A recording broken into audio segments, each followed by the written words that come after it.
Welcome to episode 15 of the AI for Churches podcast. In this episode, we'll discuss one way you should not use ChatGPT as a church leader. And then I have a conversation with AI expert Jason Moore on AI image generators and how they can be used to support your church services. Let's get started. Welcome to the AI for Churches podcast.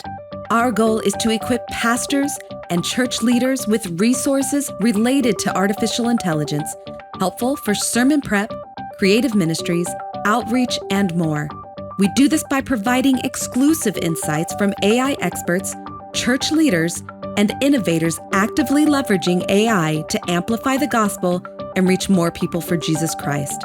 Here are your hosts, Bart Blair and Dr. David Thorne.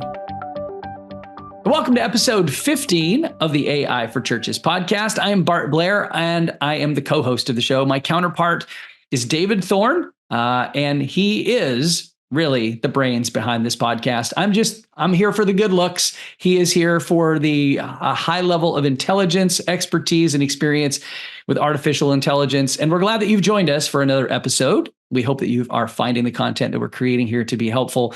If by some chance this is a new adventure for you, listening to the AI for Churches podcast, we want to remind you to subscribe wherever you listen so that you don't miss future episodes.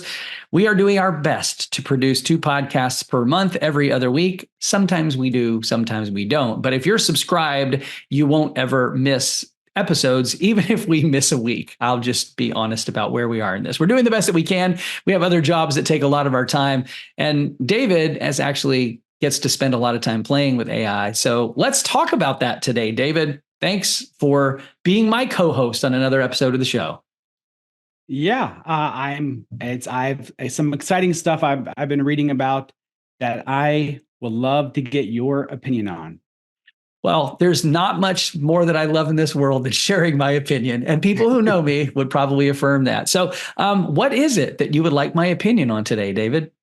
Okay, so I read a lot of articles about AI related stuff, and I think it's just really helpful to get a pulse of where is Christendom in relation to AI stuff.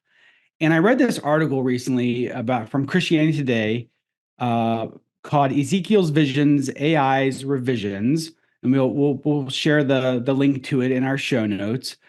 And it talked about a whole bunch of stuff, but one thing in particular I'm excited and interested to talk about: the concept of AI bias.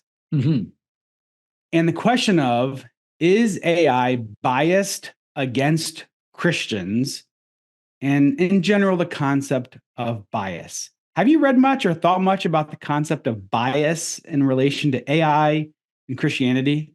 Well, let's back up just a second and just talk about bias in general, maybe not necessarily bias as it relates to Christianity. At the time that we are recording this episode, it was only a few weeks ago that the Google Gemini AI tool has been absolutely blasted for being woke. Is that the best way of putting it? I don't really know. I mean, people are accusing Gemini of being woke. Just Google it. We don't have to get into the details of this, but it's crystally clear that the test case that was used to sort of support this idea that there is a bias in Gemini. Well, I mean, it looks like there's some peculiar stuff going on there. So one might assume that there is bias. Now, I personally have not necessarily experienced any bias. And I'm going to explain as we get a little bit further into this conversation how I think I've overcome that. But let me point out this. I was at a church communications roadshow just a couple of weeks ago, and we were doing a workshop for communications directors. And in one of our sessions, we're talking about AI and things that people were using for AI. At lunch that day, I was sitting at a table with some comms directors, and there was one gal at the table who was talking about trying to use one of the AI tools. I can't remember exactly which one she was using. It may have been Claude, but she was trying to use these AI tools to help write social media content, copy for posts. And what she said she was experiencing was a kind of a dumbing down of the theological or spiritual elements, or even pushing back, referring to God as she in some of the things, and some weird stuff that she was pointing out. And I want to say this, and I'm going to bounce the ball back to you. The first thing that I wanted to say was, good on you for actually being theologically sound enough as a church communications director to even recognize that there was nuance in what the AI tool was creating that wasn't theologically aligned with your church and your tribe of churches, right? Because I'll go on a limb here and say a lot of church staff, especially those that are in creative roles or supporting staff roles, may not even have the theological foundation to even recognize when an AI tool is giving them something that might be off a little bit. It may not even be overt. It could just be very, very subtle. And that's what she was expressing in this, was that it wasn't, I mean, there were some overt ones with, God being referred to as a she, but there were others that she was explaining that were much more nuanced and much more subtle. So I thought that was interesting. Is there bias against Christianity? Maybe. I think there's probably bias in everything because, well, we're all biased. But let me stop there and bounce the ball back to you. What do you think, David? Yes. Okay. Okay. I'm going to bring up a German philosopher. Oh, so okay. I read this. I was in a class in college, and this guy named Heidegger talked about this philosophy of being in the world. Just basically means anyone who is connected to the world cannot be unbiased because we are a part of the world. And so anything that is a part of the world cannot by its very nature say that it is unbiased. That's the end of my philosophy lesson. Okay. But the point of that, which I think it's so important, is for the article that was written, it kind of insinuated that pointing at that thing and saying that thing is biased, but with that accusation, it's almost insinuating that we are less biased or not biased. And I think that's a very important starting point to the conversation, to say we have to first acknowledge as Christians that we and humans are biased. We have opinions, we have perceptions, we have biases. One idea is like if somebody says, is that the plural? Is that the plural for bias? Biases? It's how it's pronounced. It's how it's spelled. Okay. But it like the plural of bias is biases. But okay, if I'm saying it wrong, someone can tell me.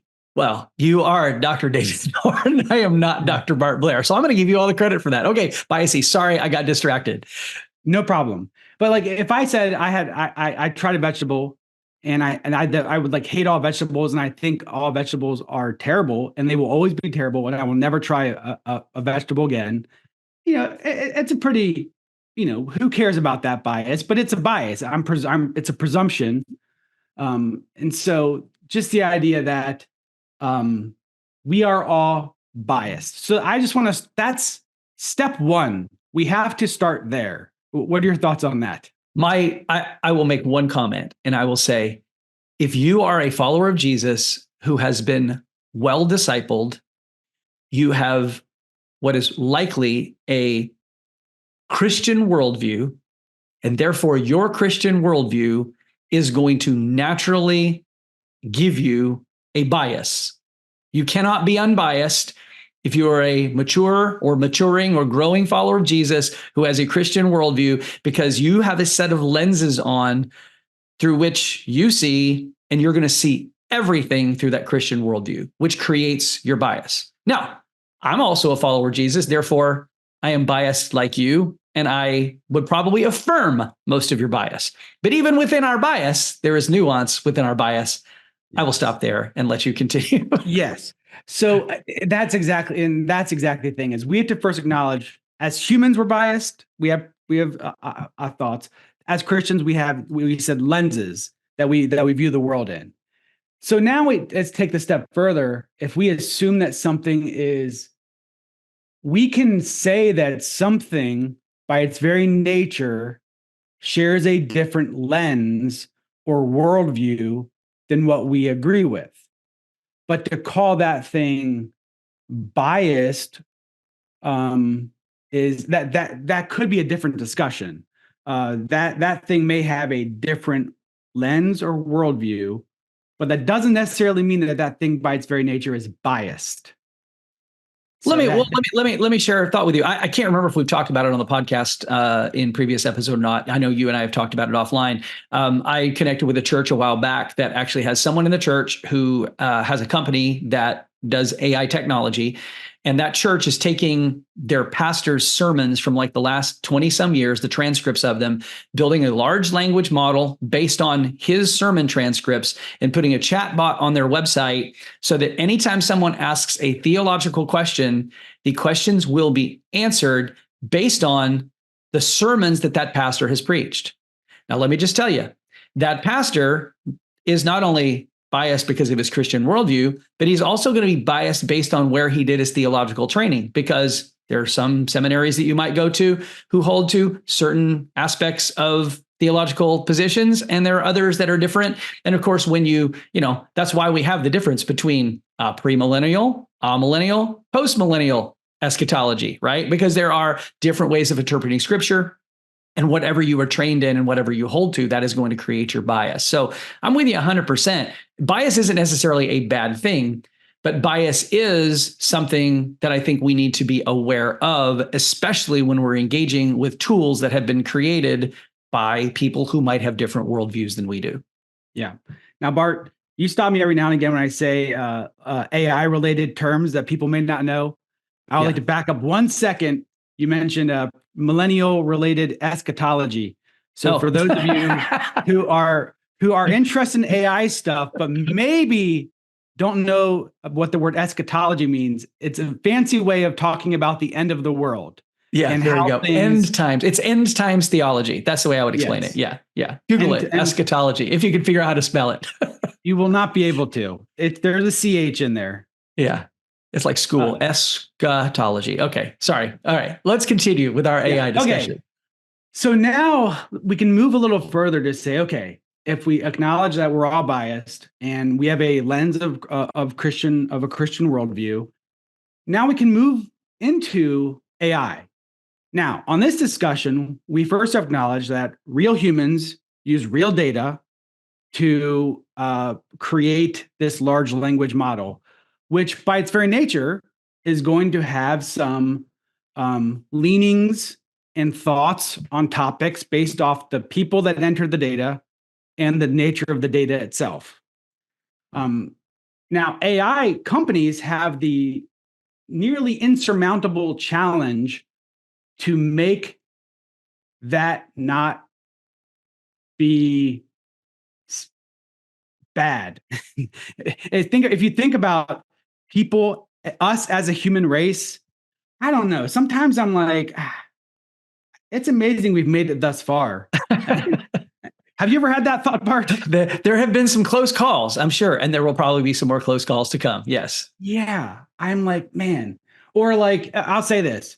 Have you ever been in a group with about 5 or 6 men, teenage boys, or younger boys?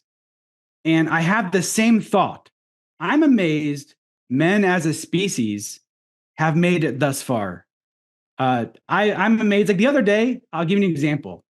I was at a soccer field, and there were these large cement balls that were on the side of like the school, and they were spaced out about 4 feet away from each other. And I had the thought, you know what? I bet I can climb on those balls. I wonder if I can jump from one ball to the next without falling or hitting the ground. These are like barriers to keep people from driving a car into past the school. them. Yes. Yeah. Okay. Yeah. Nice. And I followed that thought with 2 thoughts. One was, I'm a 43-year-old man, so I shouldn't do this. That was a new thought.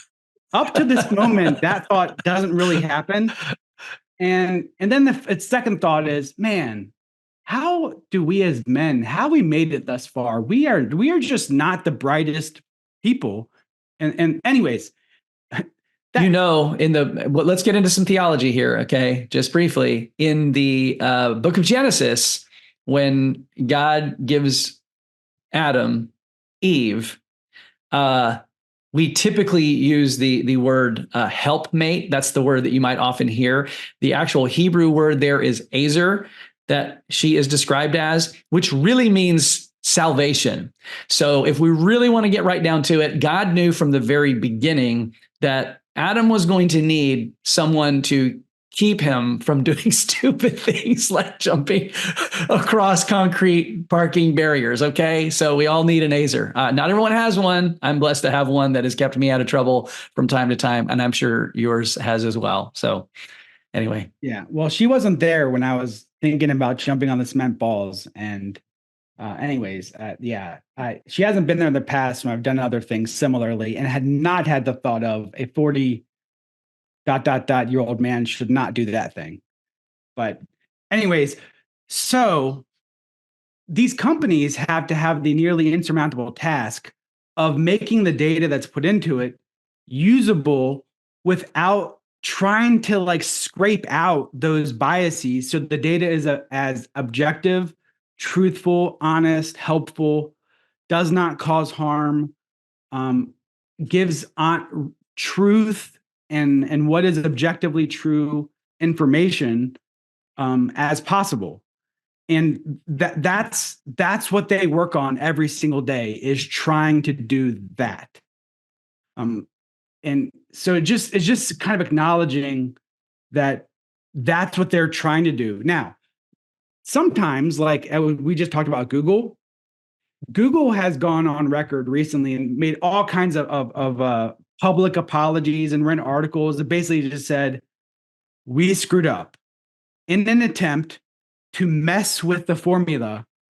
We were attempting to fix bias that is already in the system. For example, if you up to this point, if you ask an AI image generator to draw or create a person, about 85 to 95% of the time, it would create a white person.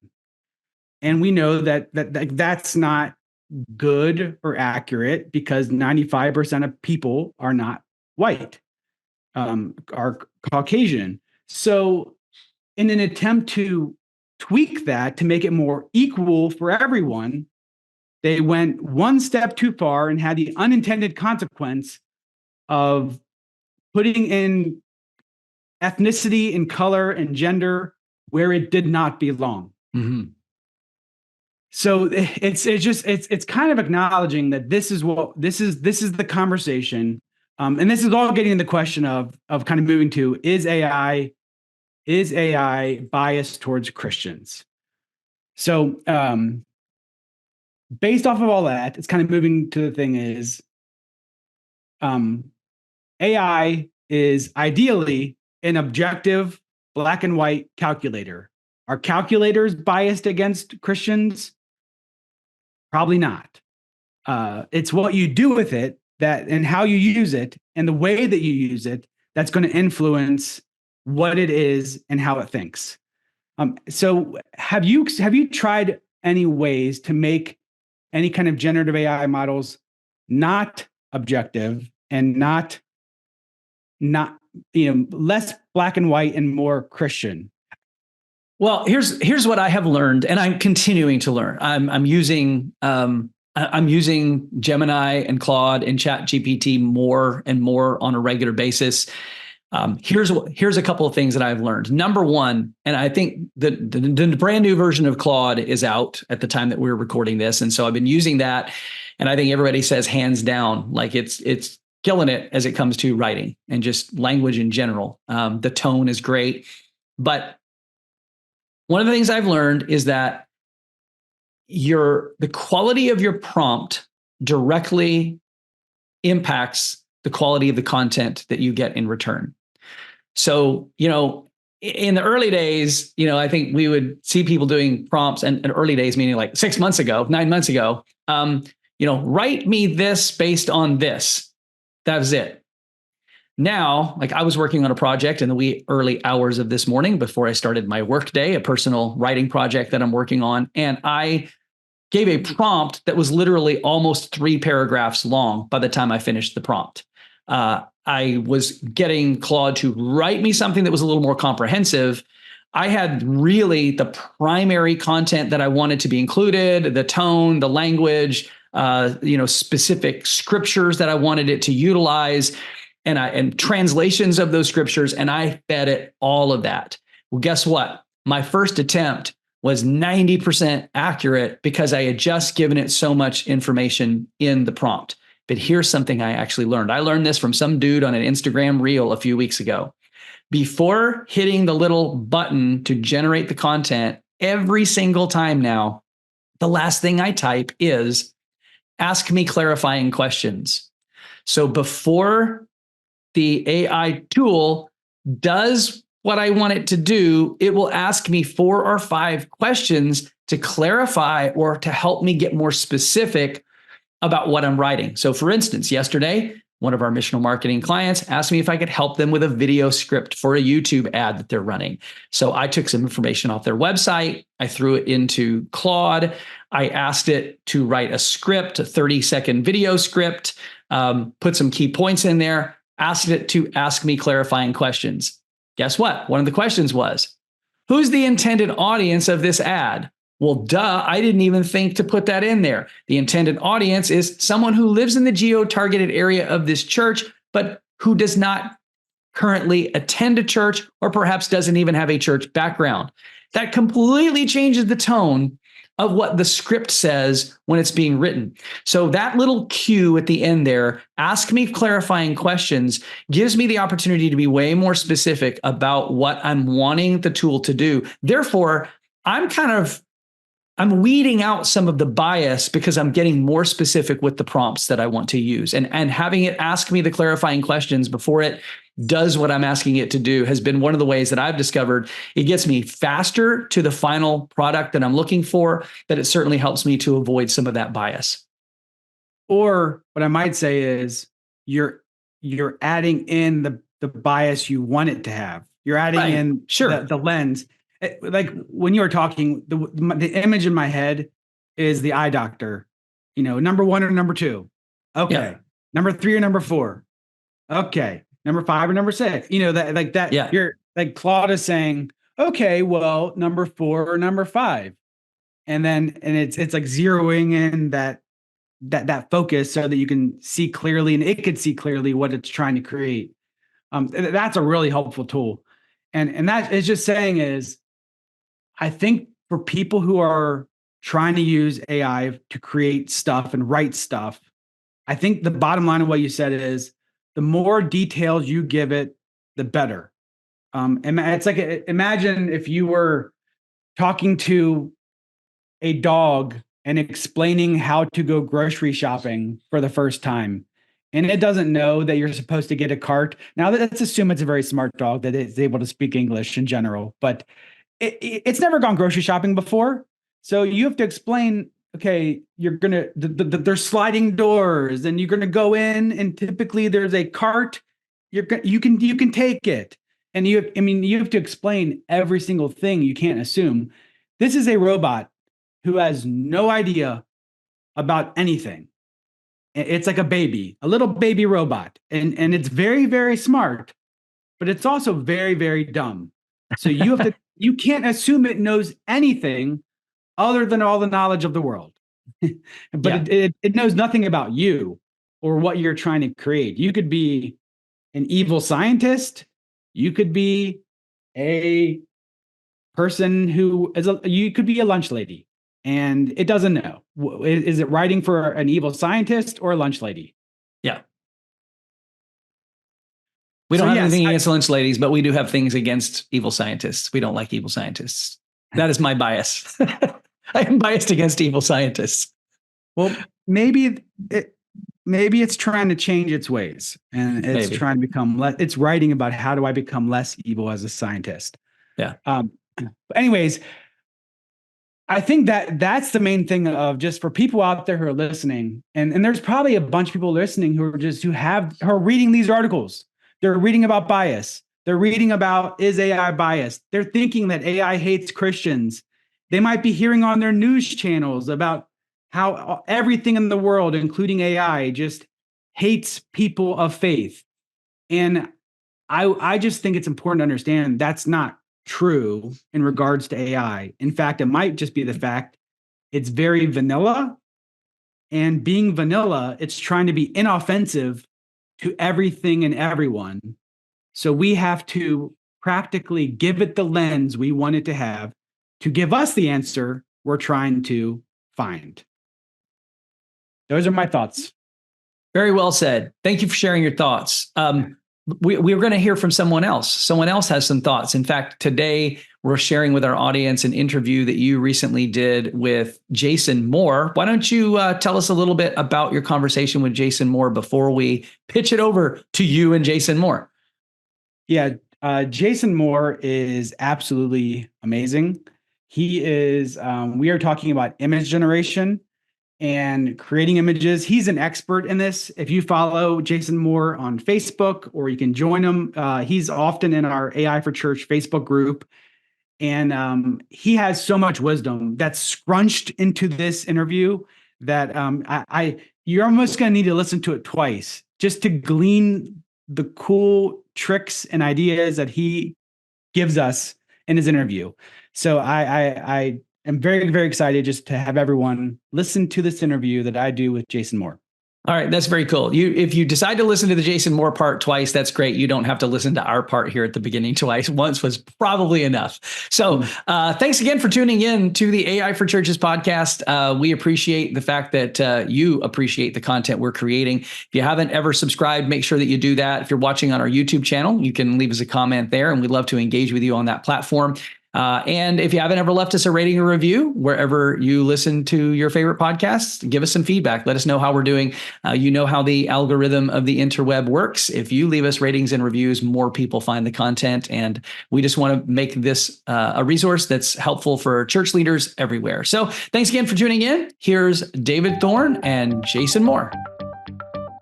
Hi, everyone. I'm here with Jason Moore. If you don't know, Jason Moore posts a lot about AI-related stuff, and he's definitely on the cutting edge of where we are with the church in this world. And I invited Jason here because one of the things he posts a lot about relates to where we are with AI image generation and has a lot of background in that area. So, Jason, welcome. Hey, thanks for having me. Good to be here. Yeah. So, Jason, before we jump into just the topic of AI image generation, I have two questions just real quick so we can get to know you just a tiny little bit. And that is, can you name, if you're like, what's a favorite sports team of yours? All right. So this one's a complicated question because I'm not a huge sports fan, but I live in a household where my wife grew up in watching the Cleveland Browns blow it every week.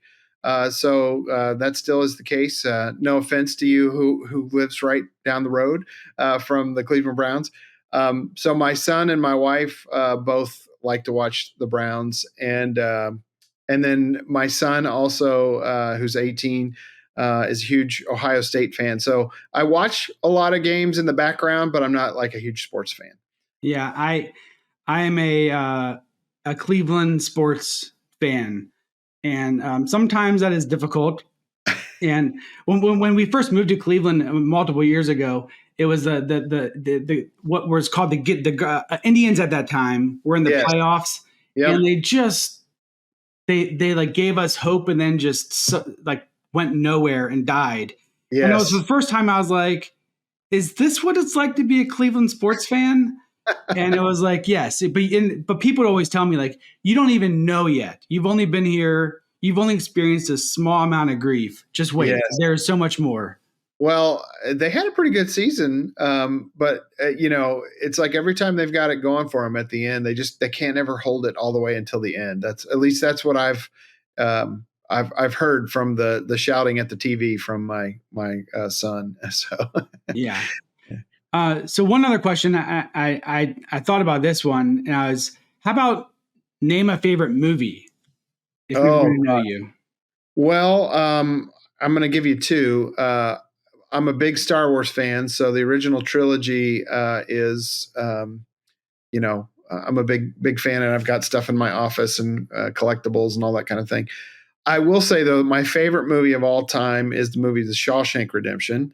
Absolutely love that movie. And being from Ohio, which we both are, different parts of Ohio, you can actually go visit the prison where they shot the movie and in Mansfield, Ohio. And gosh, I just love that story and the characters and everything about it. So that's my favorite. That's a good one. Yeah. And then how about a last question is name a favorite AI tool right now? There are so many tools that I'm using. It's hard to pick one, but my favorite tool right now probably is 11 Labs, which is a voice narration, voice simulator, basically. And so they've got a lot of voices that are built in, but you can also clone your own voice, and you can actually do what is called a professional clone of your voice, which can mimic all of the idiosyncrasies of the way you talk and pause and all those kinds of things. And I have just found it to be so helpful in my production work and all of that. So I'll say that's probably my favorite one, just because of how good it is. But when it comes to image generation, I'm pretty firmly in the Mid-Journey camp. I like what I'm able to do with that, although I use several different tools. But that one's, I like what it generates stylistically, probably more than any other tool. Cool. Awesome. So on that note, let's dive into our image generation conversation here. And I'm trying to think of a person who is just kind of new to the AI world, and they know AI can do image related stuff. So how about walk that person through of the idea of what is out there related to AI image generation? What do they need to know? Sure. Well, first off, I have found that a lot of people have a lot of misconceptions about what AI image generation is. A lot of people think that AI is pulling bits and pieces of different images from different places, or it's grabbing stock photos and manipulating them or something like that. But really what AI has done in the last few years as these large learning language models and image models and things like that have trained on trillions and trillions of images, and it's actually learned how to create things from scratch. So when you use AI to build an image, it's not grabbing it from some place, but it is making it on the spot for you. For anybody who's not really ever tried it, there are ways that you can try it right now that are absolutely free, which is a really wonderful thing. You can use DALL-E, the image generator, for free in Bing. I believe Bard will call those images up as well. So if you want to just start trying to build some images, you can. One of the things that AI is not so good at right now, it won't take long for it to be solved, but is doing text. So if you try to generate an image and you want it to say welcome to church or something like that, welcome is going to be spelled wrong, and church is going to have 3 or 4 U's in it, and it may or may not have a CH at the end, or whatever. But there are a couple tools that you can use that are starting to get it right. And the first one is absolutely free as well, called Ideogram, Ideogram. And this came on the scene, I don't know, 3 or 4 months ago. And when it came out, it was really kind of the first image generator that could do any text accurately. And it still only gets it right maybe 30 or 40% of the time. But if you want to start to play around with it, that would be a good place to just begin to dip your toe in the water. And then many people have played around with ChatGPT now. A lot of folks are using the free version of ChatGPT. But if you can come up with $20 a month, it'll be the best $20 you'll spend. You can get access to ChatGPT, the Pro model, which is ChatGPT 4. And it has built into it DALL-E 3, which also a few months ago added, or a couple months ago now, added the ability to generate text. And again, it doesn't get it right a good portion of the time, but it does get it right some of the time. And so I've been telling everybody, just get in and start playing. There is a lot of fear around AI and what it is. And you might think, gosh, I've got to be some kind of a technical expert or whatever. But the really cool thing about natural language processing, which is how AI functions, is that you can talk to it like you talk to a person. And so you can have a conversation with it and say, I would like an image that is this. And if it doesn't do it right, you can say, no, I would really like you to do this. And except for the spelling part where it's oftentimes not going to get it right. The more you re-roll and try again, the better things get. So that would be where I would start if I were you. And then there are some other ones that are a little bit more learning curve heavy, but have really, really incredible results too. So, so for free, the Bing.com, the Bing.com/create. yes. I always pronounce it ideogram. That may be that. Maybe I don't know. Ideogram. It's one of those two. Yeah. We can ask AI and it might tell us. Right. It'll say, please figure this out. And then for paid, if you have the $20, go to ChatGPT 4. Yes. And then, but your favorite go-to would be Midjourney. Midjourney. What's really cool about Midjourney is that it creates very. It's getting harder and harder to tell. It's very photorealistic. So I like what DALL-E creates, but DALL-E has a certain look to it that feels a little computer generated. Even when you're doing images and you ask it to be photoreal, they often have sort of a hyper realism to them, or they almost look a little bit illustrated, or they're just not. There's something that's just a little bit off. Still really, really great. And I would definitely recommend playing with it. What I really like DALL-E for is more graphic type design. So if I want to create some sort of a logo or an image that is stylized or, graphical, it works really well. Okay. Midjourney can do really, really excellent kind of stock photography type stuff. It can do other things. It really captures kind of more of an organic feel better than I think DALL-E does. So like just yesterday, as we're recording this, yesterday was MLK Day, Martin Luther King Day. And I was able to create some images that looked sort of like a painting. I created a couple images that looked like stock photos that looked original to the time period that, of course, were generated with an image generator. So I don't know what the pricing structure is at this point. I think the cheapest plan, last time I looked, it's been a while, was like $8 a month for Midjourney. I think I'm on the $24 a month plan. Here's what I tell people all the time. If you have ever invested in any stock photography, a single stock photo, a good single stock photo, is going to cost you around $30, somewhere between 25 and I've seen it go all the way up to 50 or whatever, but usually around $30 per photo. For $20, you can get ChatGPT Pro, which includes DALL-E, and you can generate an unlimited number of images, which will rival, stock photos. Again, they're not going to look quite as photoreal in DALL-E as Midjourney. Or, like I said, I pay for the $24 plan. That's the cost of one stock photo. And what's really cool about these image generators is that you can generate things you'll never find a stock photo of.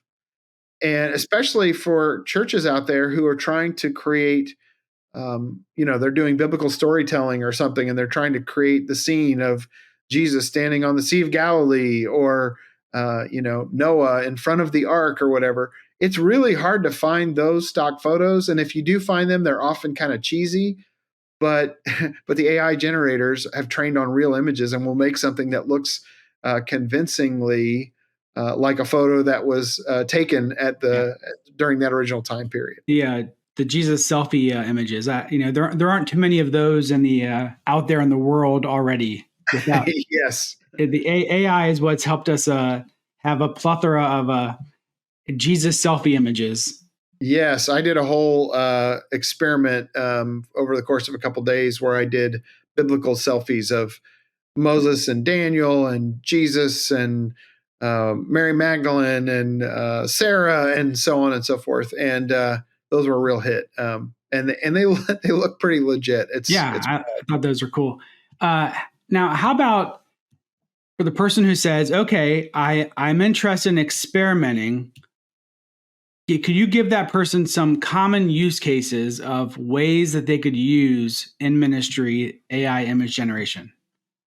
Yeah, again, I think that so I'm a big believer. I got my start in ministry at a megachurch in Dayton, Ohio, and we were kind of early on in the world of using screens in worship. Everybody does that now, but back when we began, it was a pretty rare thing. But I'm a big believer in the idea of illustrating sermons, with actual images. There's a great 2008 study that I refer to all the time in my teaching that finds that we are 65% visual learners as a culture, and learning increases by 400% when you use image to teach. So I always remind pastors to revisit that grade school lesson that we learned of show and tell. Don't just tell, but show, and people are 400 times more likely to remember whatever that story was that you told. So um, think about, like, as you're writing a sermon or your pastor is preaching or whatever, if they are willing to tell you that story ahead of time, use AI to generate images that go along with those stories. So one of my favorite use cases is to just illustrate, stories like that. Back in the summer of 2023, I was invited to do a training in Knoxville, Tennessee, and we were going to lead with a worship service.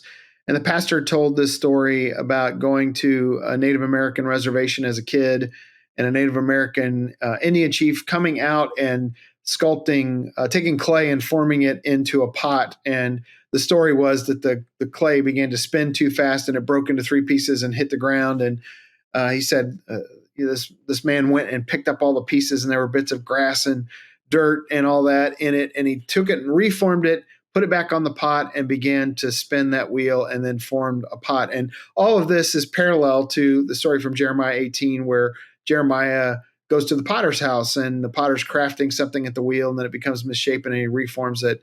And the word of the Lord comes to Jeremiah that we are like clay in the hands of the potter.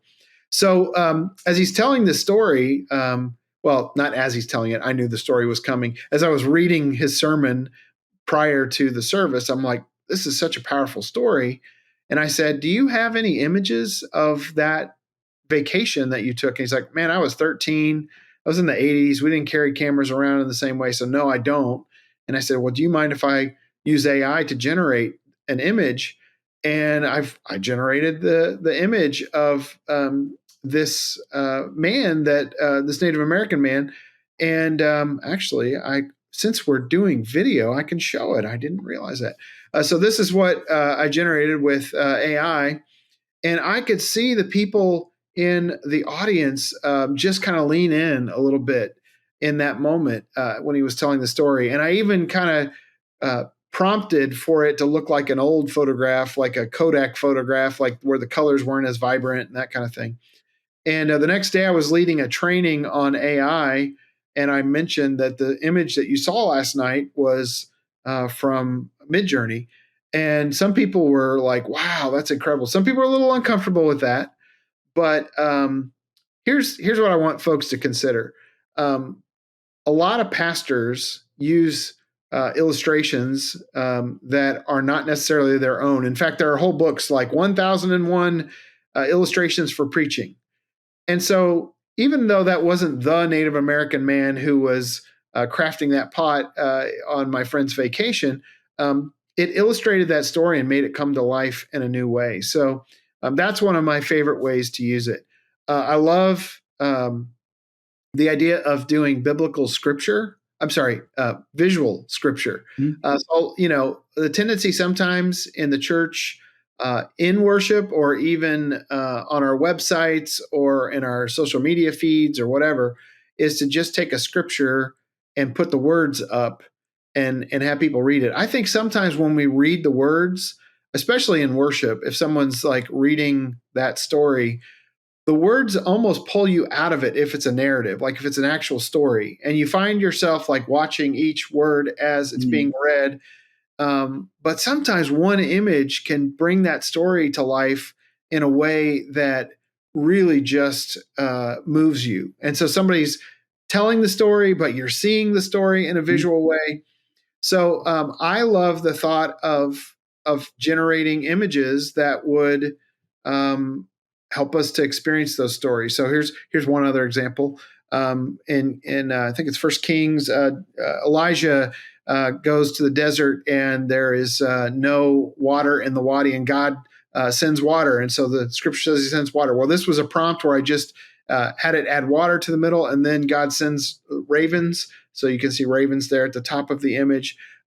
Even generated this image of ravens in Midjourney, and then He has the water. The ravens actually bring food, and they bring bread and meat, and then the wadi dries up at the end of the story. And I was able to generate all of those images in Midjourney. And so as that story was being told in the sermon, rather than just having all the text up there and sort of missing the narrative, I was able to use those 4 or 5 images to help bring that story to life in a new way. So illustrating scripture is another way. I think, social media feeds, great way to have a inspirational quote and an image that would draw someone's attention. You can use it for that. And then I like using it to mock up if I'm maybe a ministry is putting out a new Bible study or starting some sort of a new group or something. You can get some really great first draft logos out of things like DALL-E, and you may have to replace some of the words or the text, but it's a great way to very quickly generate simple iconography and stuff like that. So those are a few of the ways that I like using AI in the church. I love that. And as something I've done recently, just adding to the idea there for people who are listening, is even when if you have to do any presentations and or writing, and sometimes like stopping and just playing around with an image, it kind of even helps with your writing thinking process. Yes. And I've added those images into a presentation of some sort, or if I'm doing writing, like stopping and like fleshing out my idea into an image somehow like helps me in the writing process. So those are 2 other. Absolutely. I have found, and this is kind of moving a little bit more into the chatbot realm, that if I ask AI to help me clarify my ideas, like ask me, 5 questions that will help me better define what I'm coming up with. Sometimes the questions that it asks me are so good that, I'll come up with ideas that I never would have had. And like you said, sometimes even with image generation, it'll give you new content. So I like to use AI as a brainstorming partner as much as I can. And I've started to use it, for presentations that I'm building too. I'm trying to see here. I gave a presentation over the weekend. Do I still have it? Well, we'll keep. Oh, here we go. So I was asked to do a presentation on. They gave me the title. They wanted creating a compelling presence for your online or for your church online. Creating a compelling online presence for your church. This image, not the text, but the image itself was generated in DALL-E, and then I added the text later. But then as I was illustrating various things that I was saying, I went back to DALL-E and I needed some icons. I was talking about some of the things that we want to be focused on. And so I asked it to create some icons in the same style there. And let me see here. Here's there's supposed to be a 4th one. I don't know where it's at, but you can see those icons there all kind of followed the same color scheme, the same kind of visual style. And I didn't have to spend a ton of time developing those icons. I was able to just prompt them. And I told DALL-E I need an icon for location and one for time and one for staff and one for, this, that, and the other thing. And it was able to generate all those. I had to edit them a little bit, but It's an incredible time to be the church, because I would have had to go and scroll through dozens and dozens of stock photos, and I may never have found the one that I want, but I'm able to generate it just with writing good prompts. So I think that's a pretty cool thing.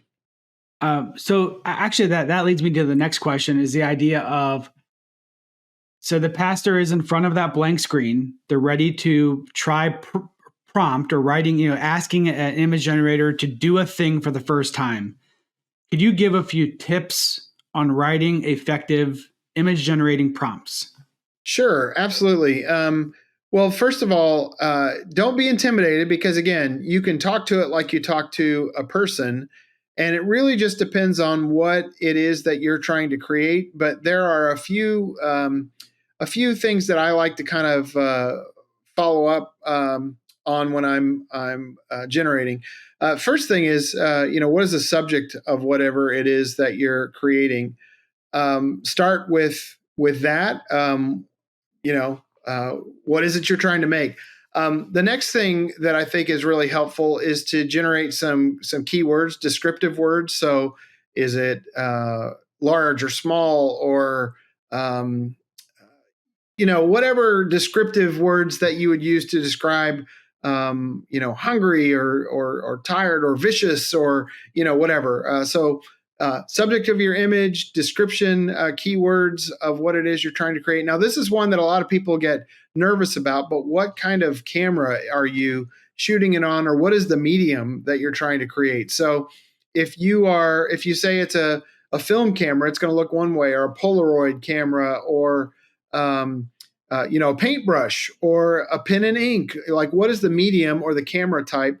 And then this is one that some folks, again, might not know, but you can ask ChatGPT to provide you with the information.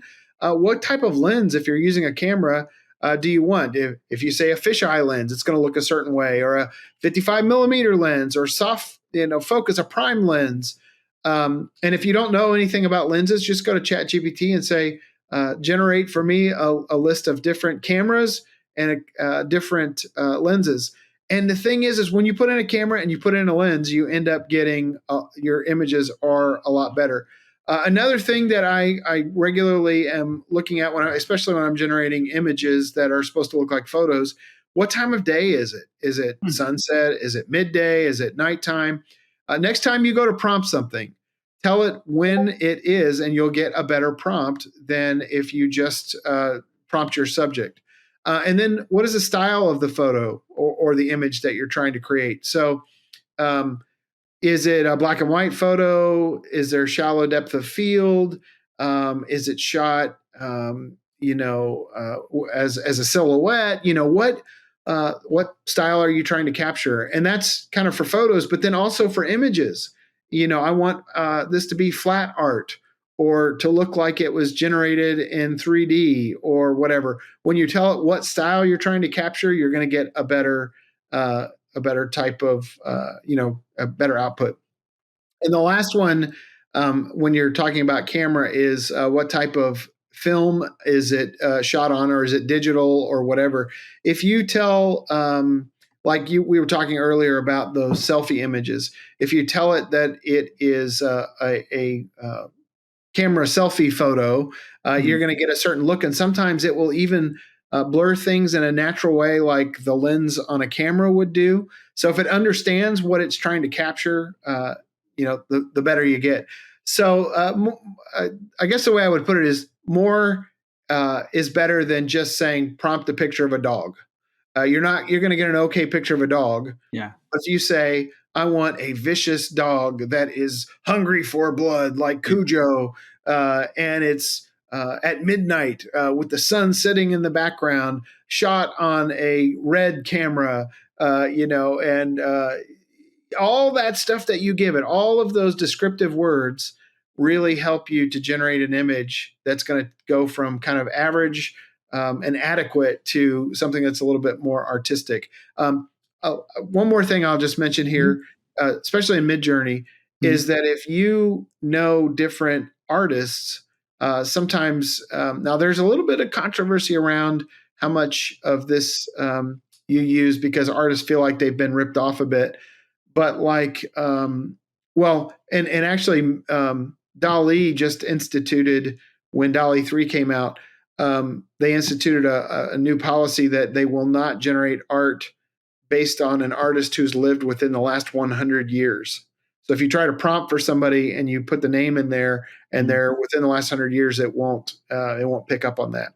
But anyway, in Midjourney, one of my favorite artists is Drew Struzan, who is the artist who did like the Back to the Future posters and Indiana Jones and the original Star Wars posters. And I just got a really cool style.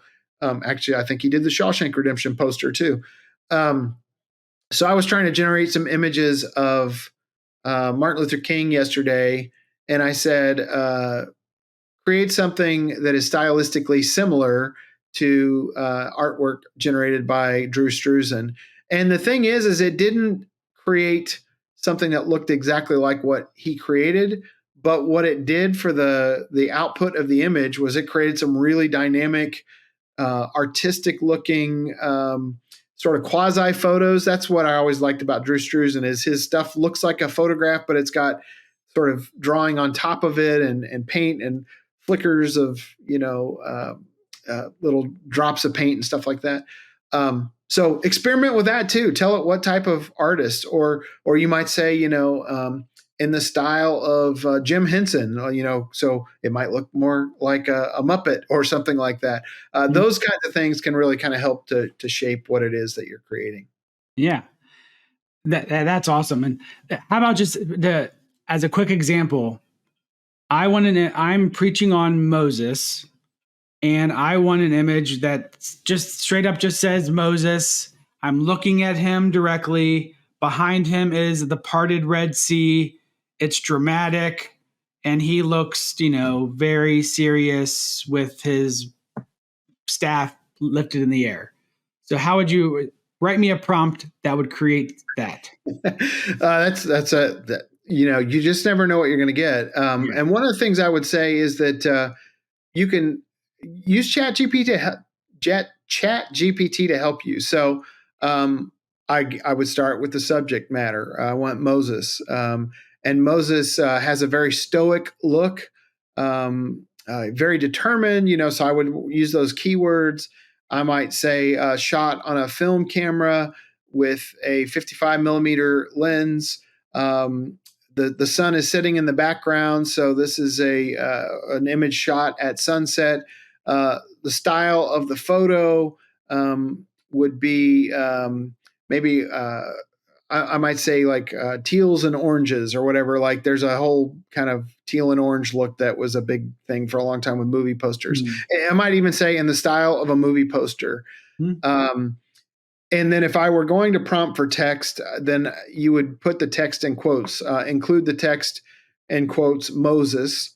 And then I also, you might tell it what aspect ratio you want it to be in. So if you want it to fill the screen, you might say widescreen, or in Midjourney, you type two dashes AR, which stands for aspect ratio, and then 16:9 if I was trying to go for like a widescreen image. And so that's typically how I would do it. Would be that I would do all of that. You can even train ChatGPT with a formula for how to prompt your post. There's a great video, and I don't know if you do show notes for this, I can get it to you at a later time. But there's a guy named Matt Wolf that I follow who does. He's just kind of a guru on all of these things, and he does a whole video on a prompt formula, which actually uses some of the same things. I mean, that's part of where I learned the various things that I'm prompting. Where basically you train ChatGPT. You say, ChatGPT, I want to train you on how to build a Midjourney prompt, or you could say DALL-E or whatever, but DALL-E's kind of built in. So I want subject of image in parentheses, 5 descriptive keywords, camera type, lens type, all that stuff. And so then all you have to do is say to ChatGPT, I want an image of Moses in the desert. And it will write a prompt that will give you all the keywords, time of day, the camera type, the lens type, the style. You can then copy that, put it into Midjourney, and let Midjourney do that work for you. And you get, again, much better images because it's using all the descriptive words, and then you don't have to come up with all of the great flowery language that you might need to get something that's really good. So work with ChatGPT to help you accomplish your goals, and you'll find that oftentimes it does a great job of helping you find the right language. Yeah, awesome. And for those of you who maybe are playing around with ideogram, there are some little things you can click, like to indicate a few, some of the stuff. I mean, just a very few things under the when you're doing your prompt in ideogram. There's a few things. It allows you to choose some, various image choices. Just for some beginners out there who maybe are playing around with ideogram. But before we close up, touch very briefly on where are we with video generation. So I think that in the next 6 months, that is going to be the thing. And there are a bunch of new things, new tools that have popped up, and there you can occasionally get some cool stuff out of these things right now, but they're not quite ready for prime time yet. So one of the first ones that came on the market is Runway ML. And Runway does a lot of different things. It can generate images. Actually, Runway just added a voice cloning technology as well. So it's a new tool within the tool set. But one of the things that it can do is generate text to video now. And so you can write out a prompt and it will generate video. The video is often a little bit weird, a little bit janky. It's not quite full frame rate. The tool that's most fun to use right now with Runway is that you can upload a photo and then it will kind of bring that photo to life. And so, with a lot of experimentation, you can get some pretty cool stuff. I've taken some biblical scenes in, and like if you have my friend Rob Lauder, he's done some really cool experiments with like the image of Jesus baptizing John the Baptist. And so just the image of Jesus standing in the water waist up, taking it into I think he's using stable video diffusion, which is another video generator. And it moves all the water and actually makes the person move through that water. And it's pretty convincing in places. And then in other places, it very much looks like AI. Twitter just put out, or the same company behind Twitter put out Pika Labs. It went from beta to it's now out officially, Pika. And they've got these really incredible sizzle reels of all of these images that have been, or video that's been generated. But I played with it a bunch while it was in beta, and I never got anything that looked anywhere near as cool as what it did. Apparently, Midjourney has announced that they are working on a video option as well. It's like the news just breaks every day that there's some new technology. I really think that video is going to be the thing of 2024. And I can imagine a day where you can describe some 3D scene and it will build all of the objects. And I think that you'll have more and more control. In the recent iterations of Runway, they've added the ability to, they've got something called the motion brush, where if like I drew purple all over me, but nothing in the background, then it would sort of move the person, and you can even give it a direction. So if like you point the motion brush up, then it would like raise the person or, whatever. These controls are not very, they're not very precise yet, but they will be. And so I'm super excited about what's to come. But we're not quite there yet, but it will be soon. Yeah. I'm sure.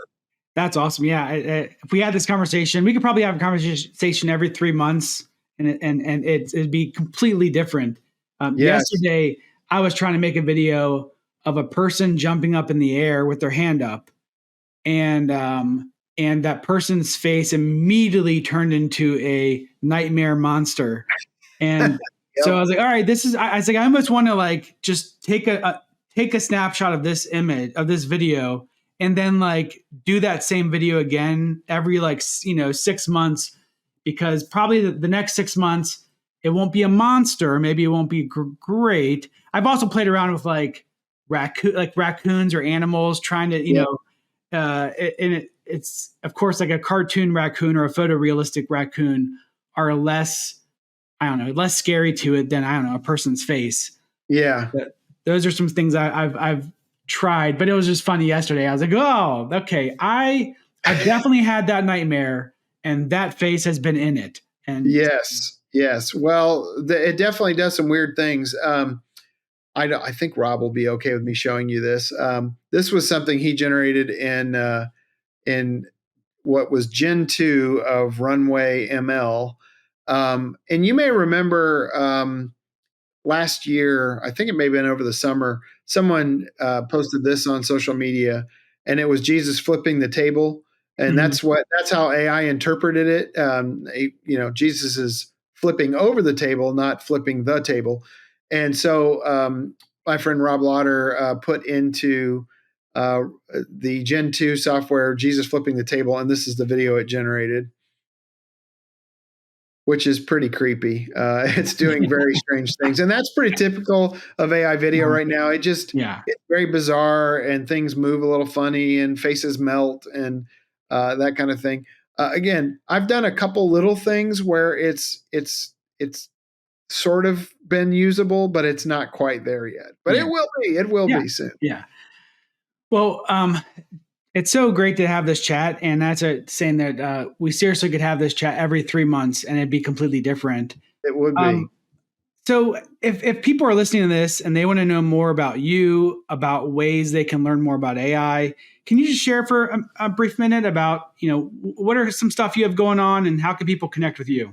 Sure, absolutely. Do you do show notes along with this, or Yep. Okay?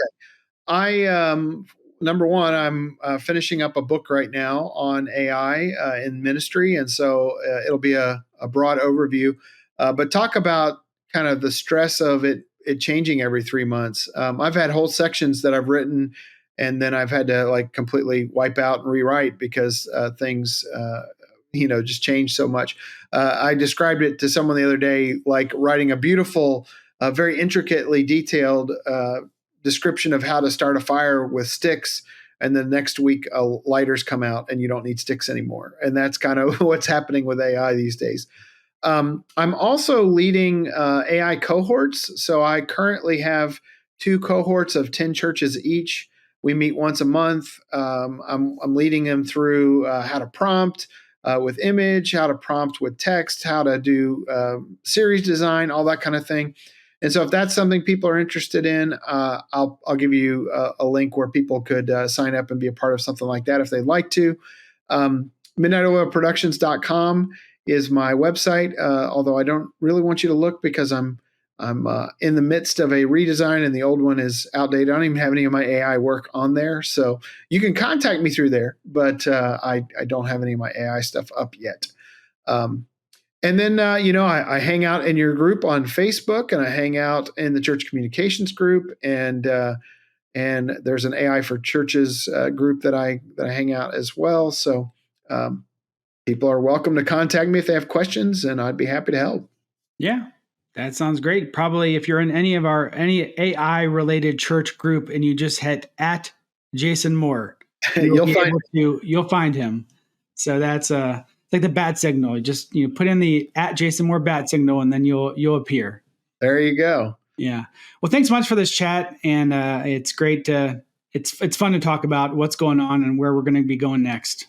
Hey, I'm thrilled to do it, and if you want to get back together in 3 months, let's talk about everything that's changed. There you go. All right. Thanks, Jason. Yeah, no problem. Thanks for having me.